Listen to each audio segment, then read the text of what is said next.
जय हिंद दोस्तों। आज के इस इम्पॉर्टेंट लेक्चर में हम सभी डिस्कस करने वाले हैं 14 अप्रैल 2026 के डेली करंट अफेयर्स को।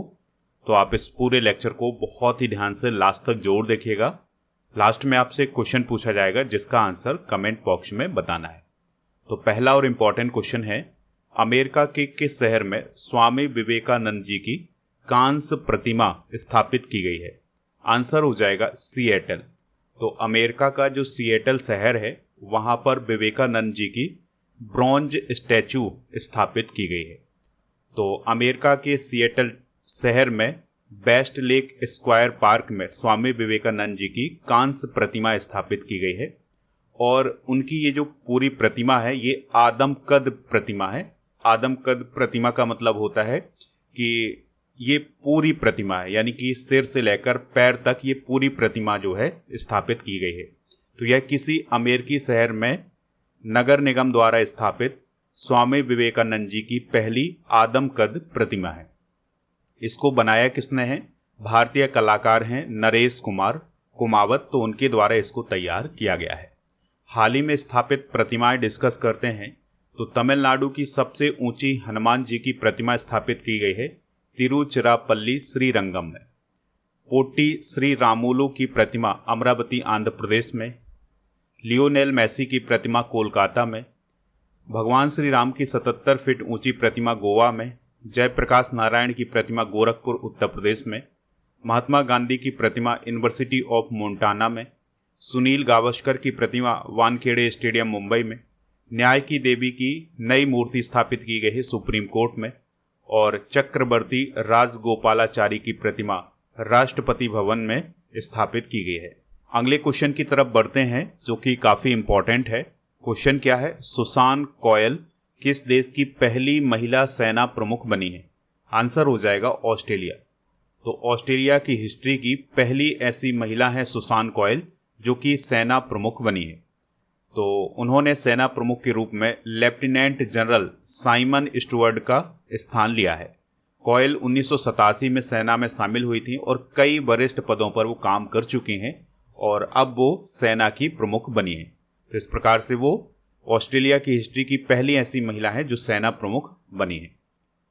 ऑस्ट्रेलिया की बात करें तो कैनबरा इसकी राजधानी है। एंथनी अल्बनीज यहाँ के प्रधानमंत्री हैं। करेंसी की बात करें तो ऑस्ट्रेलियाई डॉलर यहाँ की करेंसी है। पड़ोसी देशों की बात कर लेते हैं तो इंडोनेशिया, पापुआ न्यू गिनी और पूर्वी तिमोर और न्यूजीलैंड इसके पड़ोसी देश हैं। यहाँ के रेगिस्तान की बात करें तो ग्रेट विक्टोरिया और ग्रेट सैंडी, तनामी रेगिस्तान और गिब्सन रेगिस्तान ये इसी देश में है। ऑस्ट्रेलिया दुनिया का 6वां सबसे बड़ा देश है, इस पॉइंट को भी आप याद रखिएगा। चर्चित महिलाएं डिस्कस करते हैं जो कि अंतर्राष्ट्रीय स्तर पर चर्चा में रही हैं। तो सनाए ताकाइची ये जापान की पहली महिला प्रधानमंत्री हैं। जेनिफर साइमंस ये सूरीनाम की पहली महिला राष्ट्रपति हैं। क्रिस्टी कोवेंट्री ये अंतर्राष्ट्रीय ओलंपिक समिति की पहली महिला अध्यक्ष हैं। नेटुम्बो नंदी नदैतबा ये नामीबिया की पहली महिला राष्ट्रपति हैं। नगोजो ओकोंजो इवेला ये WTO की पहली महिला महानिदेशक हैं।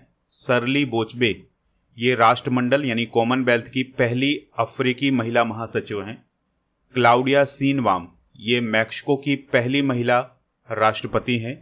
जुडिस सुमिनबा तुलका ये कॉन्गो की पहली महिला प्रधानमंत्री हैं। और रॉबर्टा मैत्सोला ये यूरोपीय संसद की पहली महिला अध्यक्ष हैं। अगला क्वेश्चन है, हंगरी के नए प्राइम मिनिस्टर कौन बने हैं? आंसर हो जाएगा पीटर मैग्यार। तो पीटर मैग्यार हंगरी के नए प्रधानमंत्री बने हैं। तो अभी हंगरी में संसदीय चुनाव हुए थे और वहाँ के जो यूथ लीडर हैं पीटर मैग्यार, तो उनकी जो पार्टी है तिस्जा पार्टी, उसने एक ऐतिहासिक जीत हासिल की है। तो इस प्रकार से जो पीटर मैग्यार हैं ये हंगरी के नए प्रधानमंत्री बनने जा रहे हैं। उनकी पार्टी ने संसद में 2/3 बहुमत प्राप्त किया है। और 16 सालों से जो विक्टर ओर्बन प्रधानमंत्री थे अब उनकी सरकार चली गई है और अब नए प्रधानमंत्री कौन बनेंगे? Peter Magyar. हंगरी में 16 साल के शासन के बाद विक्टर ओर्बन की सत्ता समाप्त। हंगरी की अगर हम बात करें तो बुडापेस्ट इसकी राजधानी है। और प्रेसिडेंट की बात करें तो तामास शुलुयोक यहाँ के राष्ट्रपति हैं। फॉरेंट यहाँ की करेंसी है। पड़ोसी देशों की बात करें तो Austria, Slovakia, Ukraine, Romania, Serbia, Croatia और स्लोवेनिया, ये इसके पड़ोसी देश हैं। और ये एक लैंड लॉक्ड कंट्री है, यानी चारों तरफ से ये भूमि से घिरी हुई कंट्री है। नेक्स्ट क्वेश्चन है, संयुक्त सैन्य अभ्यास डस्ट लेक का 7वां संस्करण कहाँ आयोजित किया गया है? आंसर हो जाएगा गुरुमसराय, उज्बेकिस्तान में। तो उज्बेकिस्तान के गुरुमसराय में एक संयुक्त सैन्य अभ्यास आयोजित किया गया है भारत और उज्बेकिस्तान के बीच में, जिसका नाम है डस्ट लेक। ठीक है, ये अभ्यास भारत और उज्बेकिस्तान के बीच में ही होता है। इस बार इसका 7वां संस्करण आयोजित किया गया है। 12 से 25 अप्रैल तक इसका आयोजन होगा। गुरुमसराय फील्ड ट्रेनिंग एरिया में इसका आयोजन किया जा रहा है। इसका उद्देश्य आतंकवाद रोधी और अर्ध पहाड़ी इलाकों में संयुक्त अभियानों को मजबूत करना। इसका जो पिछला संस्करण हुआ था 2025 में, ये पुणे में हुआ था और इसकी शुरुआत 2019 में हुई थी। उज्बेकिस्तान की बात करते हैं तो ताशकंद इसकी राजधानी है। सोम यहाँ की करेंसी है। राष्ट्रपति हैं शावकत मिर्जियोयेव, प्रधानमंत्री हैं अब्दुल्ला अरीपोव और यह मध्य एशिया में स्थित एक कंट्री है। यह सोवियत संघ के विघटन के बाद एक स्वतंत्र राष्ट्र बना था। सोवियत संघ का विघटन हुआ था 1991 में।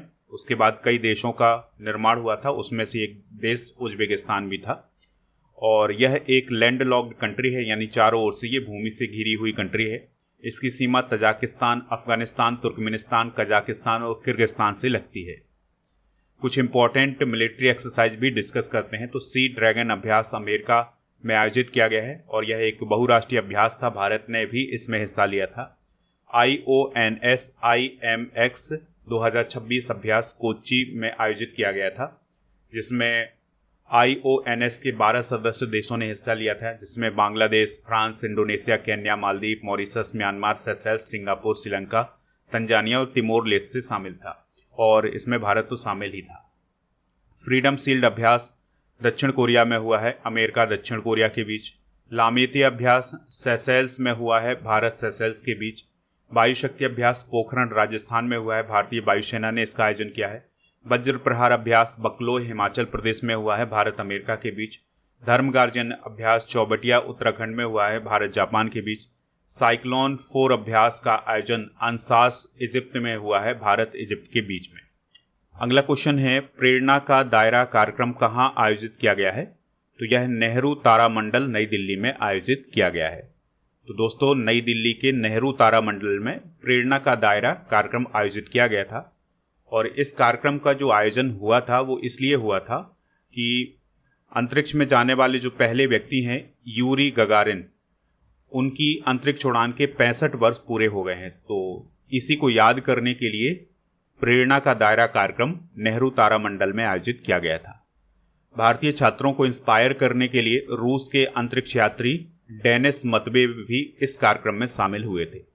डेनिस मतबेव की बात करें तो वो इंटरनेशनल स्पेस स्टेशन पर एक्सपेडिशन 67 मिशन के दौरान 195 दिनों तक अंतरिक्ष में रहने के लिए जाने जाते हैं, यानी कि वो 195 दिन तक अंतरिक्ष में रहे हैं।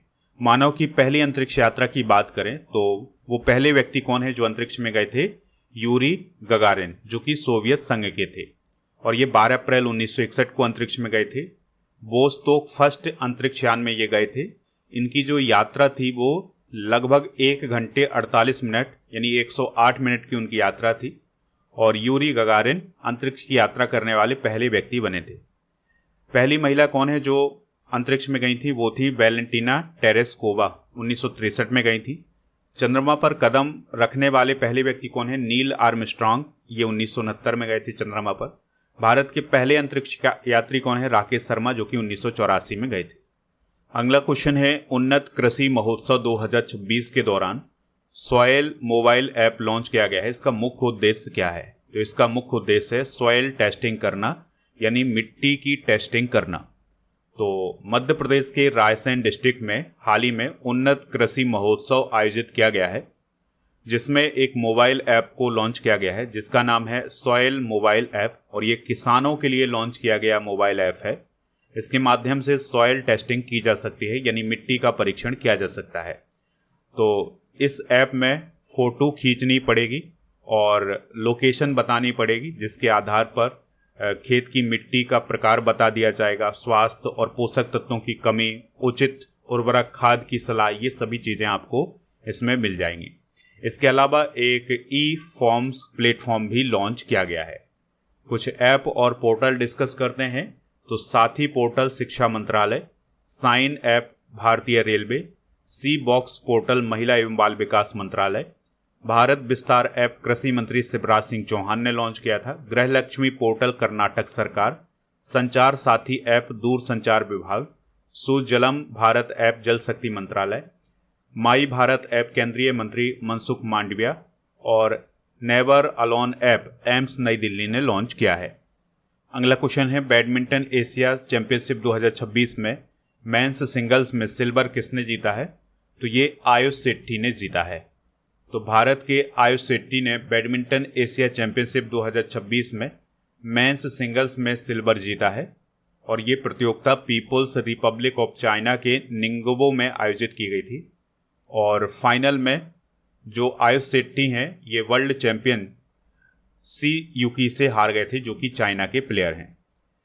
आयुष मेंस सिंगल में सिल्वर जीतने वाले भारत के पहले और 61 साल में मेडल जीतने वाले दूसरे प्लेयर बने हैं। बैडमिंटन एशिया चैंपियनशिप में आयुष से पहले दिनेश खन्ना ने 1965 में गोल्ड मेडल जीता था। Dinesh Khanna badminton Asia championship में गोल्ड जीतने वाले एकमात्र भारतीय हैं। कुछ इंपॉर्टेंट स्पोर्ट्स करंट अफेयर्स को डिस्कस करते हैं। तो पायल नाग बैंकॉक में आयोजित 2026 विश्व पैरा तीरंदाजी सीरीज फाइनल में इन्होंने गोल्ड मेडल जीता है। भुवनेश्वर कुमार आईपीएल में 200 विकेट लेने वाले पहले तेज गेंदबाज बने हैं। एथलेटिक्स इंटीग्रिटी यूनिट की रिपोर्ट में भारत डोपिंग नियमों के उल्लंघन के कारण निलंबित एथलीटों की सूची में 148 एथलीटों के साथ विश्व में टॉप पर पहुंच गया है। पहले खेलो India tribal games 2026 medal tally में पहला स्थान कर्नाटक ने हासिल किया है। भारतीय हॉकी खिलाड़ी गुरजंत सिंह ने संन्यास ले लिया है। BBC Indian sports women of the year 2025 Smriti Mandhana को चुना गया है। एशियाई कुश्ती चैंपियनशिप 2026 में भारतीय ग्रीको रोमन पहलवानों ने शानदार प्रदर्शन करते हुए कुल 5 मेडल जीते हैं, जिसमें 2 सिल्वर हैं और 3 ब्रॉन्ज मेडल हैं। अगला क्वेश्चन है, मोंटे कार्लो मास्टर्स 2026 का खिताब किसने जीता है? तो ये जेनिक सिनर ने जीता है। तो जेनिक सिनर जो हैं इटली के टेनिस खिलाड़ी हैं, तो उन्होंने मोंटे कार्लो मास्टर्स 2026 का खिताब जीता है और ये प्रतियोगिता फ्रांस में आयोजित की गई थी। तो जेनिक सिनर ने कार्लोस अल्कराज को हरा करके ये प्रतियोगिता जीत ली है। कार्लोस अल्कराज की बात करें तो यह स्पेन के टेनिस प्लेयर हैं और जेनिक सिनर इटली के टेनिस प्लेयर हैं। इस जीत के साथ जेनिक सिनर ने 2026 में लगातार तीसरा मास्टर्स 1000 जीता है। इससे पहले उन्होंने इंडियन वेल्स खिताब, मियामी ओपन और मोंटे कार्लो ये तीनों जीत लिए हैं और इस प्रकार से वो नंबर 1 रैंकिंग पर भी पहुंच गए हैं। मोंटे कार्लो मास्टर्स टेनिस प्रतियोगिता की बात करें तो ये फ्रांस में आयोजित की जाती है। क्ले कोर्ट पर इसका आयोजन होता है और ये एटीपी मास्टर्स 1000 प्रतियोगिता है। अगला क्वेश्चन है, मेजर जनरल रोमेन गोफमैन को किस देश की खुफिया एजेंसी का निदेशक नियुक्त किया गया है? आंसर हो जाएगा इजराइल। तो इजराइल की जो खुफिया एजेंसी है जिसे मोसाद कहा जाता है, तो उसके नए डायरेक्टर कौन बने हैं? Major general Romen Goffman. ठीक है, और वो 2 जुलाई 2026 को 5 साल के कार्यकाल के लिए इस पद पर नियुक्त होंगे। मोसाद इजराइल की प्रमुख खुफिया एजेंसी है जो विदेशों में सुरक्षा और खुफिया अभियानों को संचालित करती है। मोसाद का काम आतंकवाद रोधी अभियानों, अंतर्राष्ट्रीय खुफिया जानकारी जुटाने और राष्ट्रीय सुरक्षा को मजबूत करने का होता है। प्रमुख देशों की खुफिया एजेंसी डिस्कस करते हैं। तो भारत की जो खुफिया एजेंसी है वो कहलाती है रॉ, जिसे रिसर्च एंड एनालिसिस विंग बोला जाता है। अमेरिका की खुफिया एजेंसी है CIA यानी central intelligence agency. United kingdom की कहलाती है MI6, रूस की FSB कहलाती है, चाइना की MSS, इजराइल की मोसाद, पाकिस्तान की ISI और कनाडा की CSIS कहलाती है। तो ये कुछ देशों की प्रमुख खुफिया एजेंसी हैं, इनको आप नोट कर लीजिएगा। अगला क्वेश्चन है, भारत के सर्वोच्च न्यायालय ने मतदान और चुनाव लड़ने के अधिकार को किस श्रेणी में रखा है? आंसर हो जाएगा वैधानिक अधिकार। यानी कि सर्वोच्च न्यायालय ने ये कहा है कि जो मतदान और चुनाव लड़ने का अधिकार है ये एक वैधानिक अधिकार है, फंडामेंटल राइट नहीं है। अगला क्वेश्चन है, भारत के सर्वोच्च न्यायालय ने मतदान और चुनाव लड़ने के अधिकार को किस श्रेणी में रखा है? तो इसे वैधानिक अधिकार बताया है। तो भारत के सर्वोच्च न्यायालय ने ये स्पष्ट किया है कि मतदान करने का अधिकार और चुनाव लड़ने का अधिकार मौलिक अधिकार नहीं है, बल्कि यह एक वैधानिक अधिकार है, यानी कि कानून के द्वारा दिया गया अधिकार है। इसका मतलब ये है कि ये अधिकार संविधान द्वारा सीधे तौर पर गारंटी किए गए मौलिक अधिकारों की श्रेणी में नहीं आते हैं, बल्कि ये संसद द्वारा बनाए गए कानूनों के तहत दिए गए अधिकार हैं। दोस्तों, मौलिक अधिकार और वैधानिक अधिकार में अंतर जान लेते हैं। तो जो मौलिक अधिकार होते हैं ये संविधान के द्वारा सीधे नागरिकों को दिए गए अधिकार होते हैं, और जो वैधानिक अधिकार होते हैं ये संसद द्वारा बनाए गए कानूनों से प्राप्त अधिकार होते हैं। मौलिक अधिकारों का जो सोर्स है वो है भारतीय संविधान। वैधानिक अधिकारों का सोर्स होता है कानून, यानी संसद के द्वारा जो बनाए गए कानून होते हैं वो इसका सोर्स होता है। चुनौती की बात करें तो मौलिक अधिकारों के मामले में अदालत में सीधे चुनौती दी जा सकती है। वैधानिक अधिकार की बात करें तो केवल कानून के प्रावधानों के अनुसार चुनौती दी जा सकती है। और मौलिक अधिकार स्थायी होते हैं और संविधान संशोधन के बिना बदले नहीं इनको हटाया जा सकता है, और कानून में बदलाव होने पर स्वरूप बदल सकता है वैधानिक अधिकारों का। देखिए, मौलिक अधिकारों में समानता का अधिकार, अभिव्यक्ति की स्वतंत्रता, जीवन का अधिकार ये सभी आते हैं, और वैधानिक अधिकार में मतदान करने का अधिकार और चुनाव लड़ने का अधिकार ये सभी आते हैं। अगला क्वेश्चन है, महान गायिका आशा भोसले जी का निधन कब हुआ है? तो इनका निधन हुआ है 12 अप्रैल 2026 को। दोस्तों, भारत की महान गायिका थी आशा भोसले जी, तो उनका निधन हुआ है 12 अप्रैल 2026 को। मुंबई में उनका निधन हुआ है 92 वर्ष की आयु में। उनका जन्म 8 सितंबर 1933 को गोवार, सांगली, महाराष्ट्र में हुआ था। उनके पिता थे पंडित दीनानाथ मंगेशकर, जो कि एक शास्त्रीय गायक और नाट्यकार थे। उनकी बहन थी लता मंगेशकर जी, जो कि एक प्रसिद्ध गायिका थी। उनके पति थे आर.डी. बर्मन, जो कि संगीत निर्देशक थे।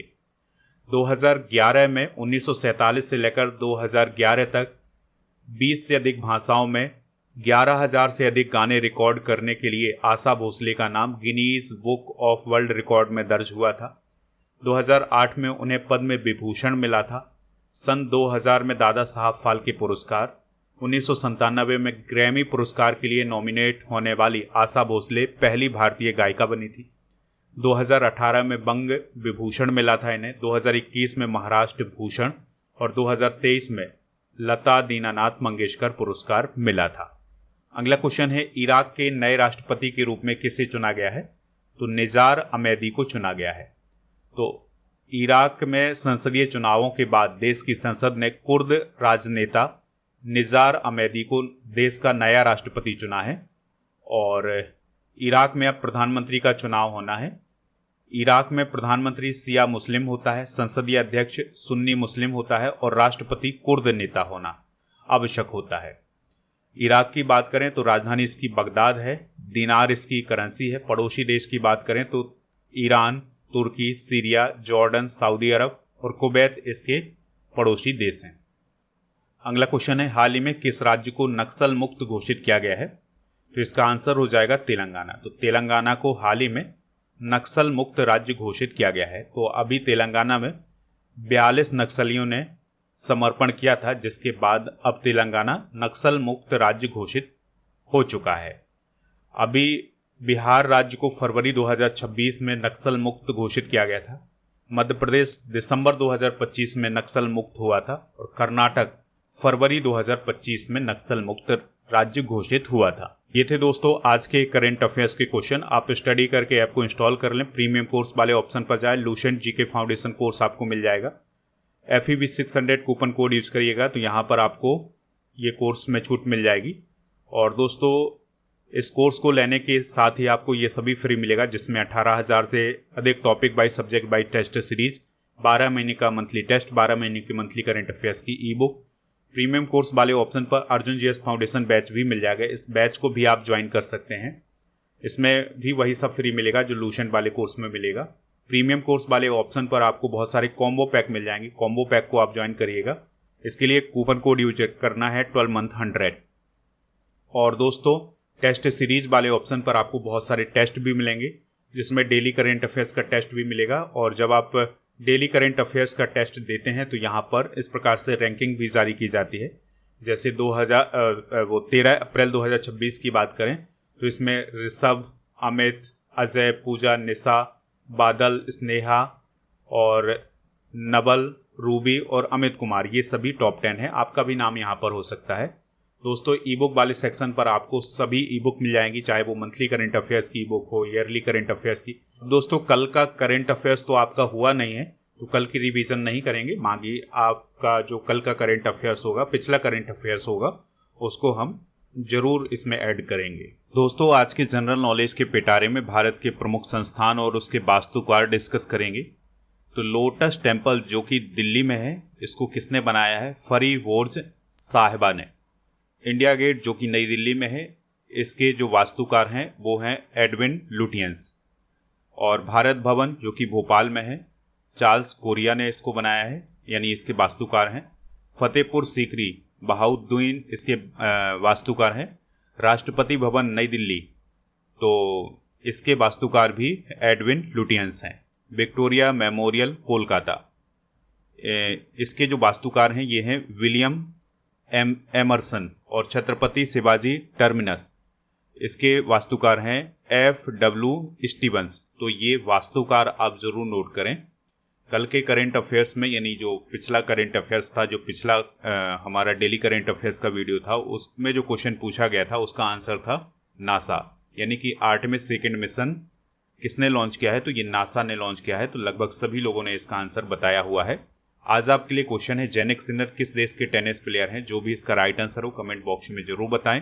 टेलीग्राम चैनल ज्वाइन कर लें जिसका नाम स्टडी कर ऑफिशियल है। तो यहाँ पर आपको इसकी PDF मिल जाएगी। और ई बुक वाले सेक्शन पर आपको GK GS की ये सभी ई बुक मिल जाएंगी, तो इनको प्राप्त कर लें। और दोस्तों, आपको बता दें कि ऐप पर टेस्ट पास वाला ऑप्शन मिलेगा, जहाँ पर आपको हर एक एग्जाम के लिए टेस्ट मिल जाएंगे, तो इसको भी जाकर के प्राप्त कर सकते हैं।